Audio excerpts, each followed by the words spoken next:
I'm Sarah Mitchell, 32 years old. 3 months ago, I was rushed to the emergency room with what turned out to be a critical heart condition requiring immediate surgery. My 2-year-old daughter Emma needed someone to watch her while I went under the knife. I called my parents from the ambulance, my voice shaking, my chest feeling like it was being crushed in a vice. "Mom, I need you to come get Emma. They're saying I need emergency heart surgery." "I'm scared." There was a pause. Then my mother's voice came through, ice cold and annoyed. "Sarah, you're always so dramatic about everything. It's probably just anxiety. You know how you get." "Mom, I'm in an ambulance. The paramedic is literally telling me my heart rhythm is dangerously irregular. Please, I just need you to watch Emma for a few hours." "We can't," she said flatly. "Your father and I have plans tonight. We're taking your brother to see Drake. We've had these tickets for months. You know how hard those were to get." I couldn't breathe, and it wasn't just my heart condition. "Mom, I could die. Your granddaughter needs someone too. Stop being so melodramatic. Call one of your friends. We're not canceling our plans because you decided to have a panic attack." The line went dead. I sat there in the back of that ambulance, monitors beeping around me, a paramedic asking if I was okay, and I realized something that should have been obvious years ago. I was completely alone. The two people who were supposed to love me unconditionally had just chosen a concert over their daughter's life. From my gurney in the emergency room with nurses rushing around me and doctors shouting medical terms I didn't understand, I made 2 calls. The first was to Elite Care Services, a professional childcare agency I'd researched months ago but never thought I'd need. Within 20 minutes, a NICU-trained nanny named Patricia arrived at the ER to take Emma home. The second call was to my bank. I transferred $3,800 from my account into a separate savings account. That was the amount I'd been depositing into my parents' account every single month for the last 8 years. They thought it was coming from my brother's investment income. They had no idea it was me. Before I tell you what happened when my parents found out, I need you to understand how I got here. If you're enjoying this story, I'd really appreciate if you could hit that like button. But only if you're genuinely finding value in it. Now let me take you back to where this all started. Growing up, I was always the other one. My brother Marcus was 3 years older, and from the moment he could walk he was destined for greatness, at least according to my parents. He was the football star, the homecoming king, the kid who could do no wrong. I was the quiet one who liked books and spent too much time drawing in notebooks. When Marcus got a B in chemistry, Dad hired him a private tutor and told him he believed in him. When I brought home straight A's, Mom glanced at my report card and said, "Well, that's what we expect." The pattern continued into adulthood. Marcus dropped out of college after 2 years to pursue entrepreneurship, which really meant jumping from one failed business idea to another. My parents funded every venture.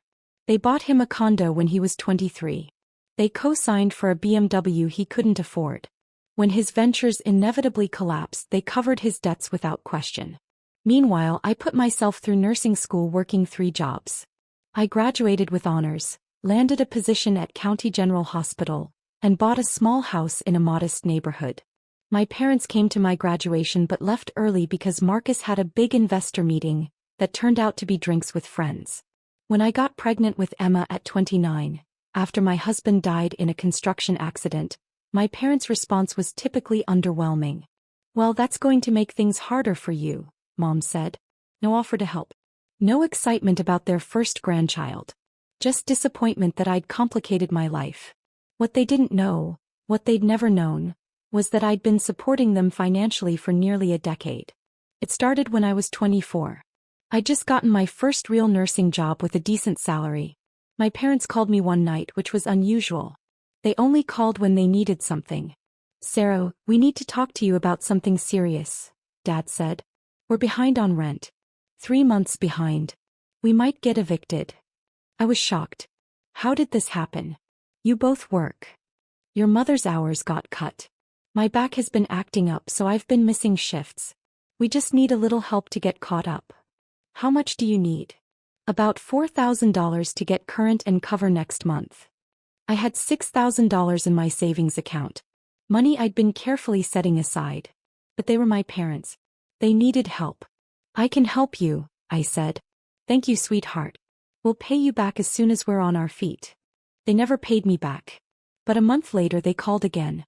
Then the next month. And the next. Became a pattern. They needed $800 here, $1,200 there. Always temporary. Always until they got back on their feet. After 6 months of irregular payments, I did something they never knew about. I called their landlord directly and set up an automatic payment system. Every month, $3,800 went straight from my account to their rent and utilities. They thought Marcus was covering it through some investment account he'd set up for them. He was more than happy to take credit for it. "Your brother is so successful," Mom would say. "He takes such good care of us." I never corrected her. I told myself it was enough that they were taken care of. I didn't need recognition. I was just being a good daughter. But over 8 years that added up. $3,800 a month for 96 months. That's $364,800. Over $250,000 that I'd quietly funneled to my parents while they praised Marcus for his generosity and treated me like an afterthought. When Emma was born, I called to tell them. "That's nice, dear," Mom said. "Listen, I can't talk long.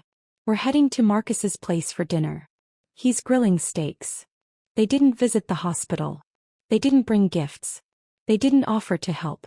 When Emma was 3 months old and I was drowning in exhaustion and grief over my husband, they came by once.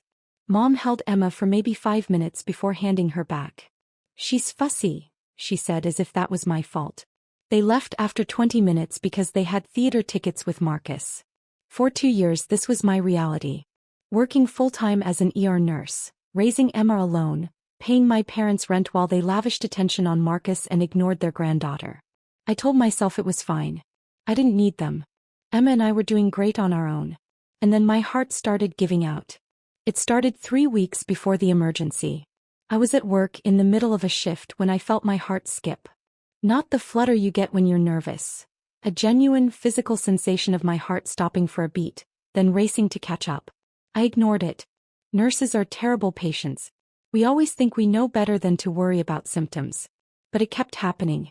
2, 3, 4 times a shift. Then it started happening at home. I'd be playing with Emma, reading her a bedtime story, and suddenly my heart would stutter. I'd have to sit down, catch my breath, wait for the feeling to pass. I finally went to see Dr. Chin, a cardiologist at my hospital. He ran tests. An EKG. Stress test. An echocardiogram. His face grew more serious with each result. "Sarah, you have a condition called ventricular tachycardia. Your heart's electrical system is misfiring. Without treatment, this could lead to sudden cardiac arrest." The room seemed to tilt. "What kind of treatment?" "We need to do a catheter ablation. We'll go in through your femoral artery, find the area that's misfiring and ablate it. Essentially, create a small scar that stops the abnormal electrical pathway." "Is it dangerous?" "All heart procedures carry risk. But without it, you're at serious risk of sudden death. We need to schedule this soon." I scheduled it for 3 weeks out. I needed time to arrange childcare, to prepare. I didn't tell my parents because I didn't want to hear my mother tell me I was overreacting. I planned to ask my friend Jennifer from work to watch Emma during the procedure. But then 2 days before my scheduled surgery, everything accelerated. I was giving Emma dinner, mac and cheese, her favorite, when my heart didn't just skip. It seized. I felt a crushing pain in my chest, radiating down my left arm. The room spun. I couldn't breathe. Emma looked at me with her big brown eyes. "Mama, okay?" I managed to dial 911 before I collapsed. The last thing I remember before the paramedics arrived was Emma's little hand patting my face, saying, "Mama, wake up." In the ambulance, they told me I'd gone into sustained VTach.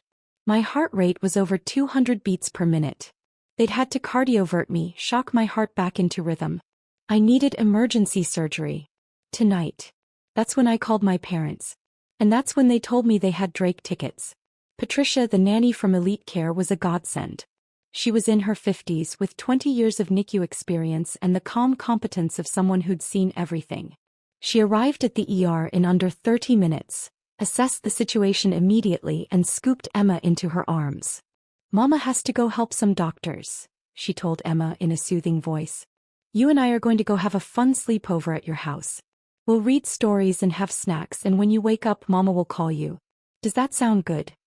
Emma, who usually had stranger danger, nodded and reached for Patricia's hand. Something about this woman radiated safety. "Thank you," I whispered, tears streaming down my face. Honey, you focus on getting better. Your little girl will be fine. I've got her. They wheeled me into surgery at 9:47 p.m. The last thing I thought before the anesthesia took me under was, my parents are at a concert right now. They're singing along to Drake while their daughter is having open heart surgery. The procedure took 4 hours. Dr. Chen later told me it was more complicated than expected. They'd found multiple abnormal pathways and had to do extensive ablation. There was a moment around hour 3 when my heart stopped entirely and they had to restart it. I could have died. When I woke up in the cardiac ICU, the first thing I did was ask about Emma. The nurse, Diane, I knew her from smiled and showed me her phone. Patricia had sent updates every hour. Pictures of Emma sleeping peacefully, thumbs up emojis, reassuring messages. You've got a good team taking care of your little girl, Diane said. Yeah, I said softly. I do. My parents weren't there. I hadn't expected them to be. But still, some small part of me had hoped that maybe, just maybe, they'd realize the seriousness of the situation and show up. They didn't. I stayed in the ICU for 2 days, then moved to a regular cardiac floor for 3 more. Patricia stayed with Emma the entire time, refusing to leave until I was home and stable. I tried to pay her double her rate. She refused. Some things matter more than money, she said. That little girl needed someone who could be fully present. I'm glad I could be that person. During those 5 days in the hospital, my phone remained silent. No calls from my parents. No texts asking how the dramatic panic attack had turned out. Nothing. But on day 3 something interesting happened. My father called. Not to check on me, to complain. Sarah, there's something wrong with the rent payment. The landlord called and said it didn't go through this month. Can you check with Marcus? He handles all that, but I can't reach him. I was still hooked up to a heart monitor, still recovering from surgery that had saved my life, and my father was calling to complain about rent. I don't know anything about that, Dad, I said, my voice flat. You'll have to work it out yourself. Well, can you at least call Marcus for us? You know how he is about answering his phone. No, Dad. I can't. I'm in the hospital. Oh, still? I thought that was just a one-day thing. What are you in the hospital for? The question hit me like a physical blow. He didn't even know. He'd forgotten, or more likely had never registered, that I'd told Mom I needed emergency heart surgery. I had open heart surgery, Dad. To fix the heart condition that almost killed me. The one I told Mom about before you went to your concert. There was a long pause. Oh, right. Well, you sound fine now. So about the rent. I hung up on him. For the first time in my life, I hung up on my father. And in that moment, I made a decision. I was done. I went home on day 6. Patricia helped me get settled, made sure Emma and I had everything we needed, and only left when I literally pushed her out the door with a check for a week's worth of care. You call me if you need anything, she said. And I mean anything. I gave you my personal cell number for a reason. Emma was overjoyed to have me home, but she was also remarkably well-adjusted considering the circumstances. Patricia had been that good. We spent the first day just cuddling on the couch watching Disney movies, eating ice cream for lunch. My parents still hadn't called. On day 7 I was sitting at my kitchen table with my laptop, reviewing my finances. My cardiologist had recommended I take at least 6 weeks off work to recover fully. Between short-term disability and my savings I'd be okay, but only if I stopped the monthly $3,800 drain. I pulled up the automatic payment to my parents' landlord. My finger hovered over the cancel button for a long moment. 8 years of payments. Nearly $365,000. All done quietly without recognition, out of some misguided sense of filial duty. And when I'd needed them most, they'd chosen Drake. I clicked cancel. Then I drafted an email to my parents. Mom and Dad. As of today, I'm discontinuing the monthly rent and utility payments I've been making on your behalf for the past 8 years. The automatic transfer of $3,800 per month is now canceled. You may be confused by this message as you believed Marcus was covering these expenses. He wasn't. It was always me. For 96 consecutive months, I've paid your rent while working full-time, putting myself through nursing school and later raising my daughter alone after my husband died. During my recent emergency heart surgery that was necessary to save my life, I called you for help with Emma. You refused because you had concert tickets. You didn't call to check on me afterward. You didn't ask if the surgery went well. You didn't ask about your granddaughter. The only call I received was Dad asking me to chase down Marcus about a rent payment that didn't go through. That payment didn't go through because I was in the ICU, recovering from a procedure where my heart stopped and had to be restarted. I've paid $364,800 to support you over the years. I did it quietly because I loved you and wanted to help. But I'm done being invisible while Marcus gets all the credit and all the attention. Going forward, you're on your own. I wish you the best. I read it 3 times. Then I hit send. For the first time in 8 years I felt light. They got the email at 4:37 p.m. on a Tuesday. I know because that's when the calls started. The first call came from my mother at 4:41 p.m. I let it go to voicemail. Sarah, what is this email? What are you talking about? Call me immediately. Second call, 4:43 p.m. Voicemail again. Sarah, this is ridiculous. If you have something to say, you say it to my face, not in some passive-aggressive email. Call me back. Third call, 4:47 p.m. Sarah Mitchell, you pick up this phone right now. We need to talk about this. This accusation you're making. By 6 p.m. I had 17 missed calls. I turned my phone on Do Not Disturb and focused on making Emma dinner. The next morning I woke up to 43 missed calls and 29 text messages. I scrolled through them while drinking my coffee, Emma playing with her blocks on the living room floor. The messages followed a predictable pattern. First, denial. You're obviously confused about something. Marcus handles our finances, not you. Then anger. How dare you make up lies about supporting us?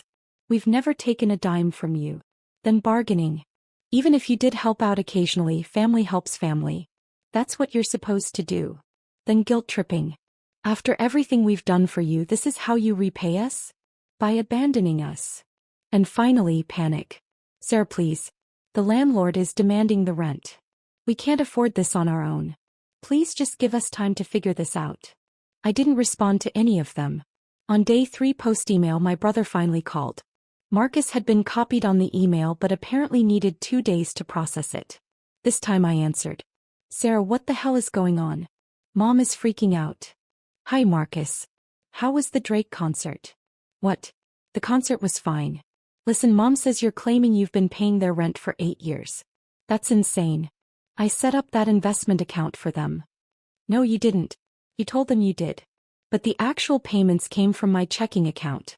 I have 8 years of bank statements to prove it. There was a long silence. Why would you do that?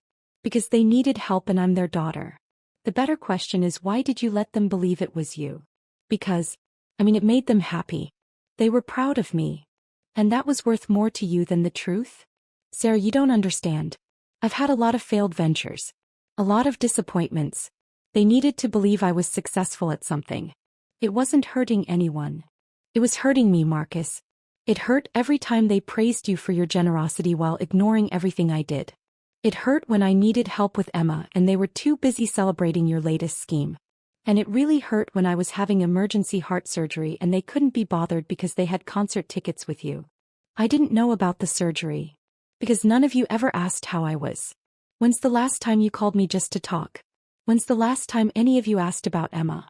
You don't know anything about my life because you've never cared to know. That's not fair. Fair? You want to talk about fair? I've given our parents $364,800 while you've given them empty promises and taken credit for my money. I don't think you get to lecture me about fair. I hung up before he could respond. The calls intensified. By day 5 I was getting 60 to 70 calls a day from various numbers. My parents, Marcus, my Aunt Linda, my Uncle Frank. Everyone in the family weighed in. The messages ranged from accusatory to pleading to outright hostile. My favorite was from my Aunt Linda. Your mother is devastated. How can you be so cruel to the people who raised you? I replied, the people who raised me taught me to be independent and self-sufficient. I'm just following their advice. She didn't respond. 2 weeks after I sent the email, I had a follow-up appointment with Dr. Chen. Emma came with me. I was still not cleared to drive, so Patricia drove us to the hospital. We were in the waiting room when my parents walked in. I saw my mother first. She looked older, somehow more tired. My father was behind her, his face set in that stern expression he wore when he was about to deliver a lecture. They spotted me immediately. Sarah, we need to talk, Mom said, marching over. You can't just ignore us forever. Emma shrank against my side. She didn't recognize them.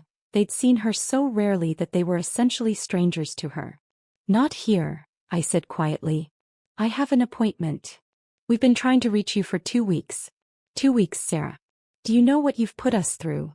I know exactly what I've put you through. The same thing you put me through when I was in emergency surgery and you chose Drake over your daughter. We didn't know it was serious. I told you I was in an ambulance. I told you I needed heart surgery. What part of that didn't sound serious? My father finally spoke. You've always exaggerated things, Sarah. Every little ache and pain is a crisis with you. We thought you were being dramatic. I almost died, I said, my voice shaking. My heart stopped during surgery. They had to restart it. I could have left Emma orphaned. And you didn't even call to check on me afterward. We were going to, Mom said weakly. We got busy. Too busy for 2 weeks. You found time to call me 70 times yesterday about rent money, but you couldn't find time to ask if your daughter survived surgery. A nurse appeared in the doorway. Sarah Mitchell? Dr. Chin is ready for you. I stood, taking Emma's hand. I have to go. We're not finished talking about this, Dad said. Yes, we are. We're finished talking about everything. I started to walk away, but Mom grabbed my arm. Sarah, please. We're going to lose our apartment. We can't afford it without your help. Just give us a few more months to figure things out. You had 8 years to figure things out. I'm done subsidizing your life while you treat me like I don't exist. But where will we go? What will we do? I don't know, Mom. Maybe Marcus can help. He's the successful one, right? The one who takes such good care of you. I pulled my arm free and followed the nurse down the hallway. Behind me, I could hear my mother's voice rising, calling my name. I didn't look back. Dr. Chen's examination room was quiet and calm. He checked my incisions, reviewed my test results, and smiled. You're healing beautifully. Your heart rhythm is perfect. Whatever you're doing, keep doing it. I cut toxic people out of my life, I said. Turns out that's good for cardiac health. He laughed. Best medicine there is. When we finished, Patricia was waiting in the hall with Emma. But there was someone else with them. Dr. Morrison, the ER physician who'd been on duty the night I came in. Sarah, he said warmly. Good to see you up and walking. How are you feeling? Much better, thank you. You saved my life that night. We all did our jobs. But listen, I wanted to talk to you about something. I was just in the waiting room and I couldn't help but overhear your conversation with those people. Are they your parents? My stomach dropped. Yes. I'm sorry if they caused a scene. No, nothing like that. But. He hesitated. Sarah, I need to tell you something. The night you came in when you were in VTACH, I asked who your emergency contact was. You said your parents. I called them while you were in surgery. The world tilted. You, what? I called the number you gave me. Your mother answered. I identified myself as an ER physician at County General and told her you were in critical condition, undergoing emergency cardiac surgery, and that she should come to the hospital immediately. What did she say? Dr. Morrison's expression was grim. She asked if you were going to die in the next 2 hours. I said I didn't know, but that your condition was serious and unstable. She said, and I quote, well, if she's still alive in 2 hours, I'll think about coming by tomorrow. We have plans tonight. Then she hung up. The room spun. I sat down hard on a bench in the hallway. I documented the call in your chart, Dr. Morrison continued. I've been a physician for 23 years and I have never, not once, had a family member respond that way to a life-threatening emergency. I wanted you to know because I heard them in the waiting room saying they didn't know it was serious. They knew, Sarah. They absolutely knew, and they chose not to come. Patricia's hand was on my shoulder, steadying me. Emma was in her arms, playing with her necklace, oblivious. Why are you telling me this? I whispered. Because you looked like you might be wavering. Like maybe you were second-guessing your decision to cut them off. And I wanted you to know that your decision was the right one. Parents who respond that way to their child's medical emergency. He shook his head. You deserve better. That little girl deserves better. Thank you, I managed. Thank you for telling me. He nodded and walked away. I sat there for a long moment processing. They'd known. The whole time they'd known how serious it was, and they'd gone to the concert anyway. And now they were out in that waiting room rewriting history, pretending they'd been victims of my poor communication. Patricia sat down beside me. "You okay, honey?" "Yeah," I said slowly. "Yeah, I think I actually am." We stood to leave, heading toward the exit. As we passed the waiting room, my parents were still there, talking to the receptionist, probably trying to find out when my next appointment was. My father saw me and started to stand.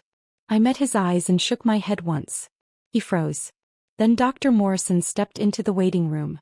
I couldn't hear what he said, but I saw my father's face go pale. Absolutely white. His hands started to shake. My mother's eyes went wide. Dr. Morrison was reading from a chart. My chart, I realized. He was telling them exactly what he'd told me. About the phone call. About my mother's response. About the documentation. I didn't stay to see the rest. Patricia, Emma, and I walked out the main entrance into the bright afternoon sun. "Where to now?" Patricia asked. I looked down at Emma, who was smiling up at me, reaching for my hand. "Home," I said. "We're going home." The calls continued for 6 weeks, but with diminishing frequency. At first it was 80-90 times a day from various numbers. Then 50. Then 20. Eventually they trailed off to nothing. I heard through my Aunt Linda that my parents had to move out of their apartment. They're living with Marcus now in his one-bedroom condo. Apparently the arrangement is not going well. Marcus's investment income doesn't actually exist, so he can't help them. They're applying for senior housing and government assistance. I feel nothing about this. Not satisfaction, not guilt, nothing. They made their choices. I'm back at work now, part-time, while I finish recovering. The hospital was incredibly supportive, and my colleagues have become my real family. They threw Emma a third birthday party last month. 40 people showed up, all of them bringing gifts and love for a little girl they barely knew because they care about me. Patricia still babysits Emma twice a week. She's become like a grandmother to her. The grandmother Emma should have had but didn't. She reads to her, bakes cookies with her, and tells her stories about when she was a nurse. Emma adores her. Last week I got a letter from my mother. Not an email, an actual handwritten letter. I almost threw it away without reading it, but curiosity got the better of me. "Dear Sarah, I've spent 3 months thinking about what to say to you. Your father says we should forget about you and move on. Marcus says you'll come around eventually. But I know better. I know what we did. I know we chose wrong. That night when the doctor called, I told myself you'd be fine. You're always fine. You're strong and capable, and you don't really need us. That's what I told myself. But the truth is I was angry. Angry that you were interrupting our plans. Angry that you always seemed to need something. Angry that you weren't Marcus, easy, charming, successful Marcus who never asked for anything. I didn't realize until much later that you never asked for anything because we'd taught you that asking was pointless. The doctor told us what I said on the phone. He told us that your heart stopped during surgery. He told us you could have died and we weren't there. Your father hasn't been the same since. He doesn't say it, but I know he thinks about it. What if you had died? What if Emma had grown up without a mother because we wanted to see a concert? I can't undo it. I can't go back and make different choices. All I can do is tell you that I'm sorry and that I know sorry isn't enough. I don't expect you to forgive me. I don't expect you to let us back into your life. I just wanted you to know that I see it now. I see what we did to you and I'm ashamed. Love, Mom. I read it twice. Then I folded it carefully and put it in a drawer. Maybe someday I'll feel something when I read it. Maybe someday the apology will matter. But today it doesn't. Today I have a life to live and a daughter to raise, and I'm doing both without the people who taught me I wasn't worth showing up for. Emma runs into the kitchen, her little feet pattering on the tile. "Mama, can we go to the park?" "Absolutely," I say, scooping her into my arms. "Let's go." As we walk to the park, Emma's hand in mine, I think about what I've learned. I learned that family isn't just blood. It's the people who show up when you need them. It's Patricia who dropped everything to care for a stranger's child. It's Dr. Morrison who made sure I knew the truth. It's my coworkers who've become my support system. I learned that being a good person doesn't mean being a doormat. I spent 8 years trying to earn my parents' love through financial support, and all I got was taken for granted. And I learned that some relationships aren't worth saving. Not every family member deserves a place in your life, and walking away from toxicity isn't cruel. It's self-preservation. My phone buzzes. It's a text from Patricia. "Dinner at my place Sunday?" I'm making pot roast. Emma can help me bake cookies. I text back, we'll be there. This is my family now. The one I chose. The one that chose me back. And my heart, my literal physical heart and my emotional one, has never been healthier. 6 months after the surgery, I ran into my brother at a grocery store. He was alone, looking tired and older than his 35 years. Sarah, he said, surprised. Hey, Marcus. An awkward silence hung between us. How's Emma? He finally asked. She's great. Growing like a weed. Good. That's good. Another pause. Look, I know you don't want to hear from any of us, but I wanted to say I'm sorry. For taking credit for helping Mom and Dad. For not standing up for you. For all of it. I studied his face, looking for signs of manipulation or insincerity. I didn't find any. Okay, I said simply. Is there any chance we could, I don't know, get coffee sometime? Try to rebuild something. I thought about it. Really thought about it. Then I shook my head. I don't think so, Marcus. I've spent too many years trying to have relationships with people who didn't value me. I'm done with that. I'm building a life with people who actually show up. He nodded slowly. I get it. I do. For what it's worth, living with Mom and Dad has been eye-opening. I see now how they treated you. How I treated you. Good, I said. I hope that helps you be better for the next person. Sarah. I have to go. Emma's waiting in the car with a friend. I walked past him without looking back. Some people deserve second chances. Some don't. And I'm finally okay with knowing the difference. As I drove home that day, Emma singing along to the radio in her car seat, I realized something profound. I wasn't angry anymore. I wasn't hurt. I was just free. Free from the obligation to people who never obligated themselves to me. Free from the hope that things would change. Free from the weight of constantly trying to prove I was worth loving. I already know I'm worth loving. Emma knows it. Patricia knows it. My chosen family knows it. And that's enough. That's more than enough. If you've made it this far, thank you for reading my story. I share it not for sympathy but because I know I'm not alone. There are others out there who've given and given to family members who only take. Who've been the invisible child, the disappointment, the one who's never quite enough. To those people I want you to know. You deserve better. You deserve people who show up. You deserve to be valued. And sometimes the strongest thing you can do is walk away. Drop a comment and let me know where you're watching from and if you've ever had to make a similar decision. You're not alone.